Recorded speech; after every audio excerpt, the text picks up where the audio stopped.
দেখুন কীভাবে মোমবাতি অলরেডি জমে গেছে। এখান থেকে উপরটা পরিষ্কার করে নিতে হয় প্রথমে।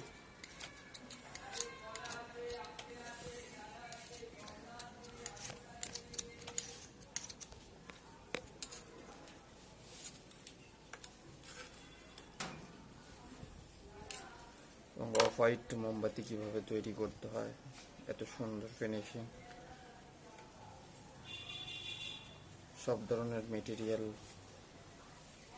এখানে দিয়ে তৈরি করা হয়েছে এবং যেসব মেটেরিয়াল দিয়ে টাইলস সব কিছু অ্যাভেলেবেল আছে। আপনারাও করতে পারবেন অনেক কম পয়সা দিয়ে শুরু করে, মাত্র 5,000 টাকা দিয়ে আপনারা শুরু করতে পারেন।